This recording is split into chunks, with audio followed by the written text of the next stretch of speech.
आज हम देखते हैं रेशियो पार्ट 7। सवाल है 43। एक नृत्य कक्षा के 3 बैचों में छात्रों का अनुपात 2:3:5 है। यदि प्रत्येक बैच में 20 छात्र पढ़ते हैं तो अनुपात बदलकर 4:5:7 हो जाता है। वृद्धि से पहले 3 बैचों में छात्रों की कुल संख्या कितनी थी, ये हमें बताना है।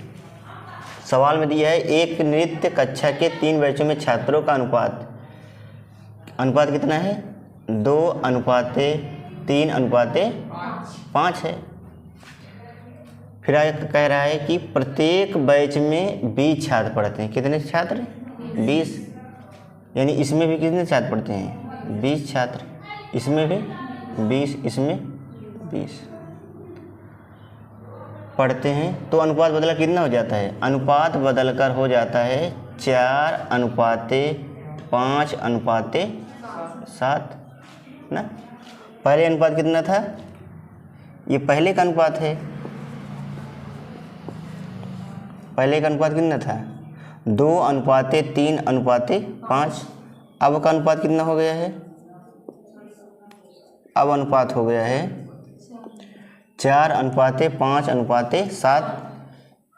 यदि प्रत्येक बैच में 20 छात्र पढ़ते हैं ना, 20 छात्र।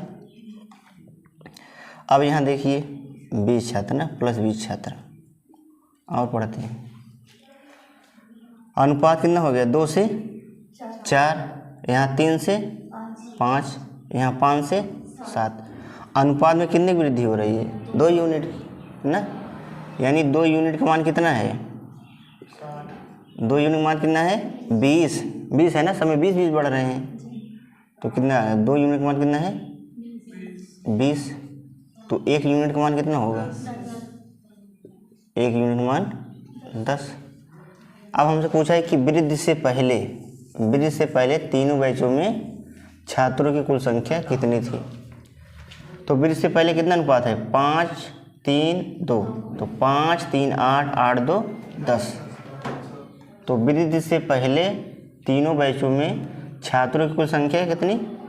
10 ना। 10 यूनिट। 1 यूनिट का मान कितना है? 10। तो 10 यूनिट का मान 10 × 10 कितना आ जाएगा? 100 ना। तो वृद्धि से पहले 3 बैचों में छात्रों की कुल संख्या कितनी थी? 100। कौन सा ऑप्शन? Option B. अब अगला सवाल हमारा है सवाल नंबर 44। 3 कक्षाओं में छात्रों का अनुपात 3:7:8 है। यदि प्रत्येक कक्षा में 6 छात्र बढ़ जाते हैं तो अनुपात 11:23:26 में बदल जाता है। वृद्धि से पहले 3 कक्षाओं में छात्रों की कुल संख्या कितनी थी, ये हमें बताना है। तो 3 कक्षाओं में छात्रों का अनुपात कितना दिया है? 3:7:8 ना। 3:7:8। आगे का यदि प्रत्येक कक्षा में 6 छात्र बढ़ जाते हैं। कितने छात्र? 6। यानी +6 और +6। तो अनुपात कितना हो जाता है?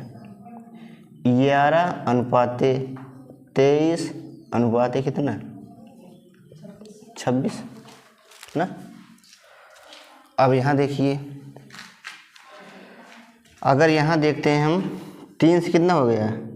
11, 7 से 23, 8 से 26। कोई एक फिक्स पैटर्न में बढ़ रहे हैं? नहीं बढ़ रहे हैं ना, अलग अलग जा रहा है। यहाँ देखिए कितनी वृद्धि हो रही है? 8 की। यहाँ कितने की? 16 की। और यहाँ कितने की? 18। यहाँ 16 की ना, 16। और यहाँ कितने की? 18। यहाँ अलग अलग बढ़ रहे हैं। अरे 7 से 23 तो 16 की वृद्धि। अरे 3 से 11 तो +8 ना। 7 से 23 तो +16 बढ़ा है। 8 से 26 तो +18 बढ़ा है ना। अगर इसमें क्या हुआ है? अलग अलग वृद्धि हुई है। तो इस सवाल को हम ऐसे नहीं लगा सकते, तो क्या करेंगे हम दो अनुपात लेंगे। तो मान लेते हैं कि पहली 2 कक्षाओं में छात्रों का अनुपात कितना था, मान लेते हैं पहली में कितना था 3x मान लेते हैं 3x, और दूसरी में 7x ना। अगर प्रत्येक कक्षा में 6 बढ़ रहे हैं तो +6 यहाँ +6 यहाँ, 2 कक्षाओं का लिए हम। अनुपात कितना हो जा रहा है 11/23, यानी 11:23, यही तो हो रहा है ना। हम तिरछे गुणा करा देते हैं, कितना होगा 23 × 3 कितना होगा, 23 3 69x प्लस 23 छक्का 36 18 6 दूनी 12 1 13 138, इसे गुणा इसके साथ यस थे 77x प्लस यह छक्का 66, तो 69x माइनस 77x बराबर 66 माइनस 138, तो घटाव कितना आएगा 8 माइनस 8x है ना, माइनस 8x, यहाँ घटाव कितना होगा 8 में से 6 गए 2 ना, 13 में से 6 गए 7, यही तो होगा, माइनस में होगा, माइनस माइनस कैंसिल। अगर 8x बराबर 72 है तो x बराबर कितना होगा, x बराबर 9, x बराबर कितना आ गया 9। हमें ज्ञात करना है पहले ना, वृद्धि से पहले 3 कक्षाओं में छात्रों की कुल संख्या ज्ञात कीजिए। वृद्धि से पहले 3 कक्षाओं में छात्रों का अनुपात कितना था 3:7:8। अगर इसको हम जोड़ेंगे कितना आएगा 8 8 7 15 15 3 18, कितना है 18x, x का मान कितना है 9, तो 18 × 9 तो कितना आ जाएगा 18 9 162। तो वृद्धि से पहले 3 कक्षाओं में छात्रों की कुल संख्या कितनी थी 162। इस तरीके से हम सवाल को लगा सकते हैं।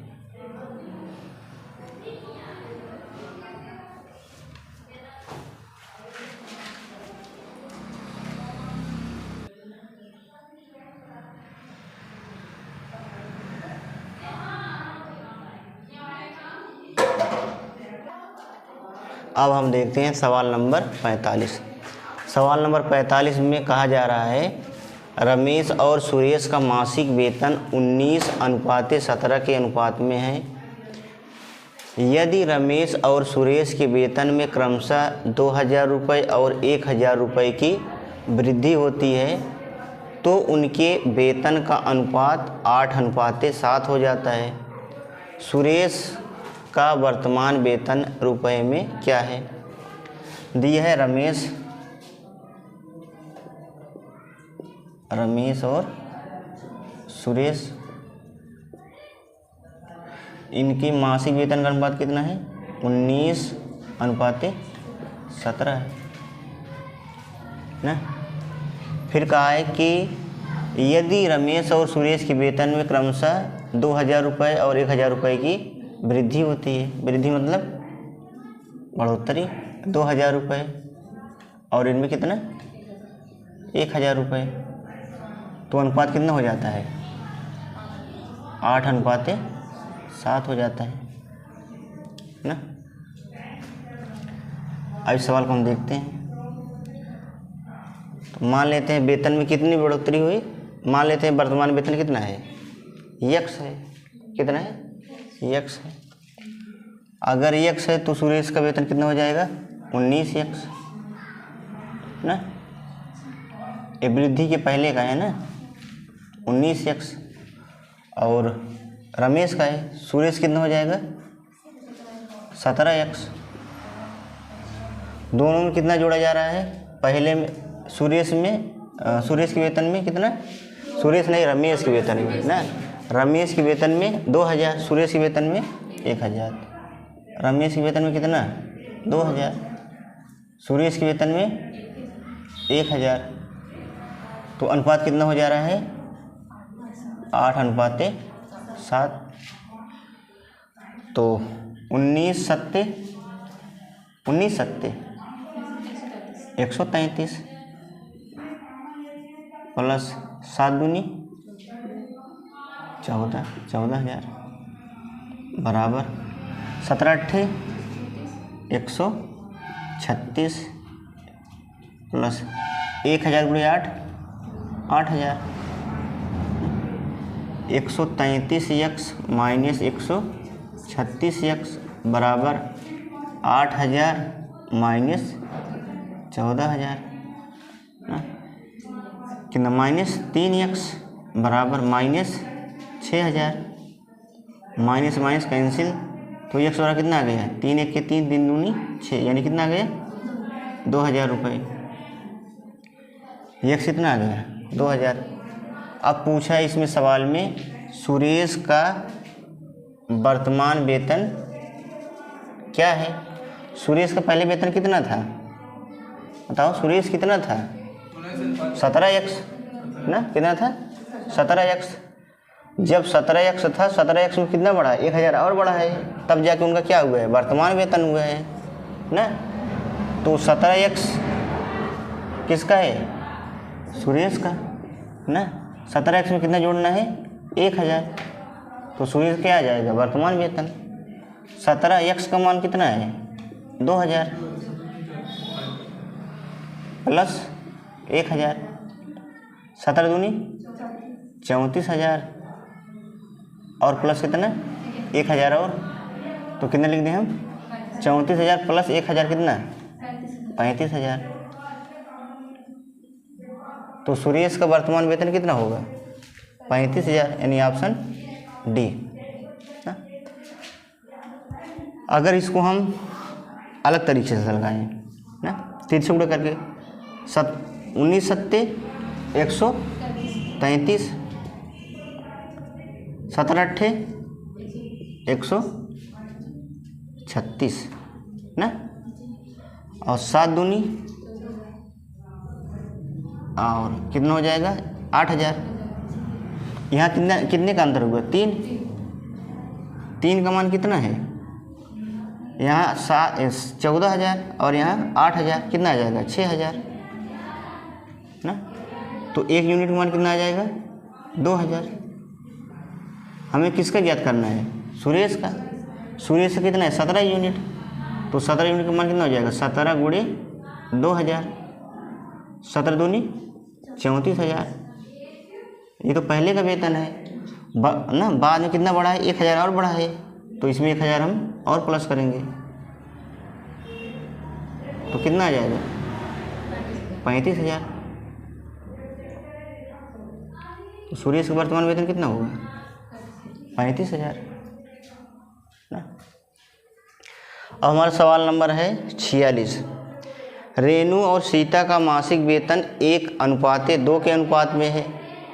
यदि दोनों के वेतन में 1000 रुपये की वृद्धि होती है, दोनों के वेतन कितनी वृद्धि होती है 1000 रुपये की, तो उनके वेतन का अनुपात कितना हो जाता है 2:5 हो जाता है। तो पूछा है दोनों का कुल मासिक वेतन कितना है। ठीक है, रेणु और कौन है सीता, तो मान लेते हैं उनका वेतन कितना है यक्स मान लेते हैं, कितना यक्स। तो रेणु कितना हो जाएगा यक्स और सीता का 2x। कितना वेतन बढ़ा है 1000 रुपये, 1000 इनका भी और 1000 इनका भी, तो नया अनुपात कितना हो जा रहा है 2:5 ना। या फिर इसको ऐसे लिखें हम, ये 1 अनुपात है और ये 2 अनुपात में। अगर हम यक्स मान कर लगाएं तो रेणु का वेतन कितना है यक्स, कितना वृद्धि हो रहा, कितने रुपए वृद्धि हो रही है 1000 रुपये। सीता का 2x, कितने रुपए की वृद्धि 1000 रुपये की, तो नया अनुपात कितना हो जा रहा है 2:5 5 गुणे x कितना हो जाएगा 5x प्लस 1000 गुणे 5 5000, 2 गुणे 2x 4x प्लस 2 गुणे 1000 कितना हो जाएगा 2000। 95 कर लें हम तो कितना हो जाएगा x ना x वाला कितना हो जाएगा 3000। अब यहाँ माइनस में आ रहा है लेकिन माइनस में हम नहीं लेंगे, कितना हो जाएगा 3000। अगर x कितना है 3000 तो पूछा है क्या दोनों का कुल मासिक वेतन कितना है, तो कितना है बताओ। यहाँ कितना हो गया 3000, 3000 एक 4000, यहाँ कितना 6000 एक 7000, कितना हो गया बताओ बताओ कितना होगा।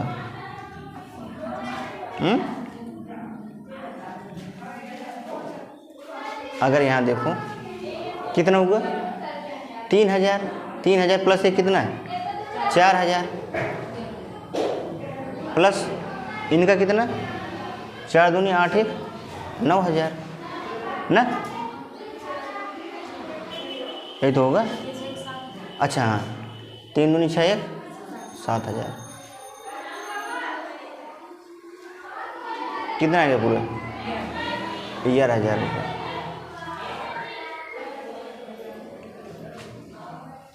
Option C.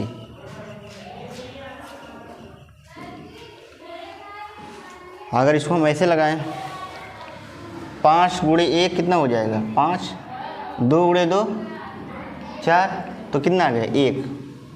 यहाँ देखो 5 गुणे 1000 5000, 2 गुणे 1000 2000 ना, 5000 माइनस 2000 यानी 1000 का मान कितना आ गया, सॉरी 1 यूनिट का मान 3000, कितना आ गया 3000। तो अगर ये 3000 है 1 यूनिट का मान, इसका कितना होगा 6000, 6000 होगा कि नहीं, 3 दूनी 6000, 1000 इनका भी बड़ा है 1000 इनका भी बड़ा है, 3000 और 1000 4000 और 6000 प्लस 1000 7000, 7000 प्लस 4000 कितना होगा 11,000 रुपये।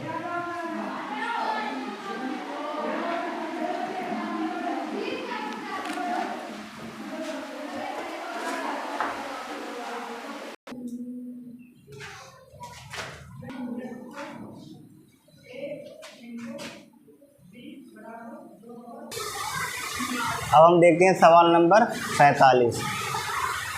13,680 को 3 भागों में इस प्रकार विभाजित किया गया है कि पहला भाग तीसरे भाग का 3/5 और दूसरे और तीसरे भाग का अनुपात 4:7 है। तो पहला भाग कितना है ये ज्ञात करना है। तो पहला भाग, दूसरा भाग और तीसरा भाग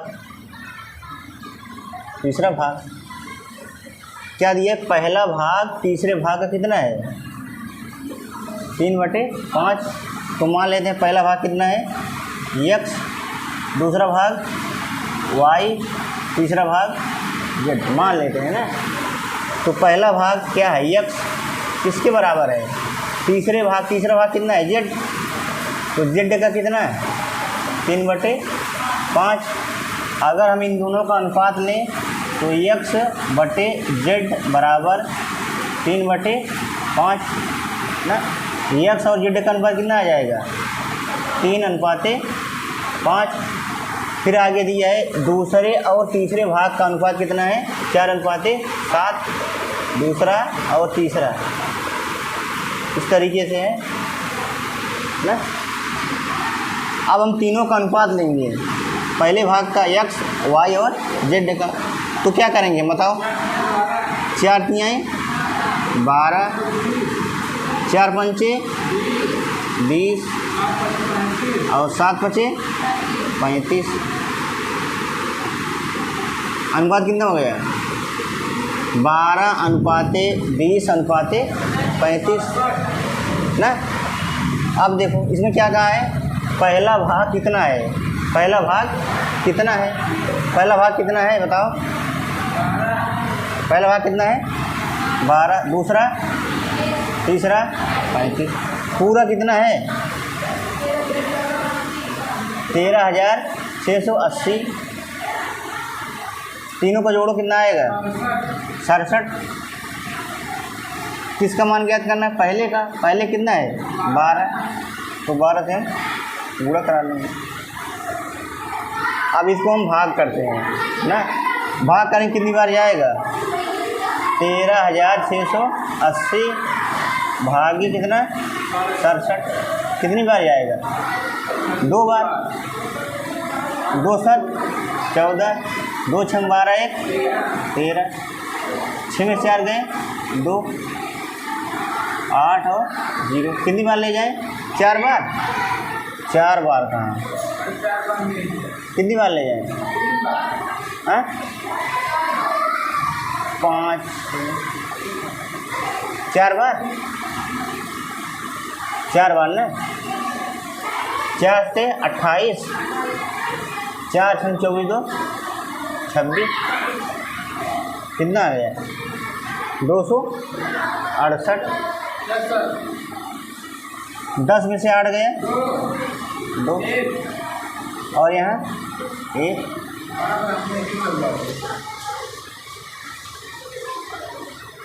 पहला भाग तीसरे भाग का 3/5,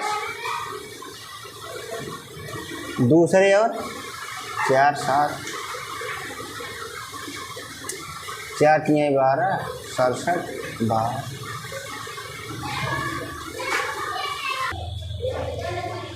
पहला भाग x मान लेते हैं, दूसरा भाग y और तीसरा भाग z, इस तरीके से हम लिख लेते हैं। पहले भाग को x, तीसरे भाग को z, दूसरे भाग को y। पहले में कहा था पहला भाग जो है वह तीसरे भाग का कितना है 3/5, तो x और z का अनुपात कितना हो जाएगा 3:5, 3 कितना 5 हो गया। आगे कहा है दूसरे और तीसरे भाग का अनुपात कितना है 4:7, तो दूसरा कितना है 4, तो दूसरा कितना हो गया 4 और तीसरा कितना है 7, इस तरीके से हम कर लीजिए। अब 7 3 21 अनुपाते 7 5 35 अनुपाते 4 5 20, कितना हो गया, कितना दिया है 13,680 ना, 13,680, तीनों का जोड़ कितना होगा 21 35 और 20, और कितना होगा 76। किसका मान ज्ञात करना है, पहले भाग का मान ज्ञात करना है। पहले भाग का मान कितना है 21, तो 21 हम क्या करेंगे गुणा करा लेंगे ना। अब इसको हम काटते हैं किससे 2 से, 2 से काट लेना, कितना आ जाएगा 2 3 6 2 8 16, 2 6 12 2 8 16, 2 6 8 कितना 0। अगर हम फिर 2 से काटें 19 दूनी 38, 3 दूनी 6, 2 चौक 8 ना, 2 दूनी 4 और कितना 0। अगर इसको हम 19 से काटे कितनी बार जाएगा 19 19 के 19 19 और कितना बचा 15, तो 19 8 152, 0 कितना आ गया 180 गुणे कितना 21, 180 गुणे 21 करेंगे कितना आएगा 37 80, 3,780। पहले भाग का मान कितना आ जाएगा 3,780, तो कौन सा ऑप्शन हमारा सही हो जाएगा ऑप्शन ए ना। सबसे पहले क्या करेंगे हम, पहला भाग x है, दूसरा भाग y है, तीसरा भाग z है। कहा था कि पहला भाग जो है तीसरे भाग का 3/5 है, तो x अनुपात z कितना हो जाएगा 3:5। फिर आगे कहा है कि दूसरे और तीसरे का अनुपात कितना है 4 7 है, तो दूसरे का स्थान हम कितना रख दिए 4, तीसरे के स्थान पर 7 रख दिए। इस तरीके से हमने तीनों का अनुपात निकाल लिया ना, और पहले भाग का मान हमने बता दिए। अब सवाल नंबर है 48। इसमें क्या कहा जा रहा है, 1870 को 3 भागों में इस प्रकार विभाजित करें ताकि पहले भाग का आधा, दूसरे भाग का 1/3 और तीसरे भाग का 1/6 बराबर है। तो पहले भाग का कितना, आधा, आधा मतलब 1/2, दूसरे भाग का 1/3, दूसरे भाग का कितना 1/3 और तीसरे भाग का कितना 1/6। ये तीनों क्या है, आपस में बराबर है कि नहीं बराबर। तो कितना हो जाएगा, पहले का 2 बराबर है, दूसरे का 3 बराबर है, तीसरे का 6। ये तीनों क्या है, आपस में बराबर है। ये बटे में हम इसको किस में लिखेंगे, एक सिंगल अनुपात में ना, एक कह सकते हैं सरल रेखीय अनुपात में। ये किस में, भिन्न में है।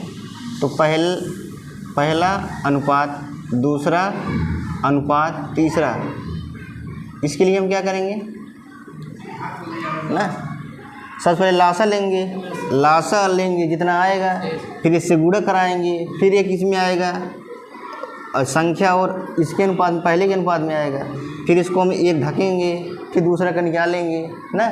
जब ऐसा करेंगे तो पहले और दूसरे और तीसरे का अनुपात कितना आ जाएगा, 2:3:6। इस तरीके से आ जाएगा। पहले का अनुपात कितना है, 2, दूसरे का 3, तीसरे का 6 ना। इसमें कहा है तीनों भाग क्या होंगे, ठीक है। अगर हम पहले भाग का मान निकालें तो 1870 किसके बराबर होगा, तीनों के बराबर होगा। तीनों का मान कितना है, 6, 6, 3, 9, 9, 2, 11। पहले भाग का मान 2 है, 2 से गुणा करा लेंगे, इसको काटते हैं 11 के 11, कितना बचा 7, 77, 0, 17 दूनी 34, 340। पहले भाग का मान क्या होगा, 340, यानी ना तो ये ऑप्शन हमारा होगा और ना तो ये होगा। अब दूसरे भाग का मान हम निकालते हैं, पूरा कितना है 1870, 1870 का मान कितना है 11, दूसरे भाग का मान ज्ञात करना है कितना 3, कितनी बार जाएगा ये 170 बार, 17 3 51, कितना आ जाएगा 510। दूसरे भाग का मान कितना आ जाएगा 510। तो हमारा कौन सा ऑप्शन सही हो गया, बी।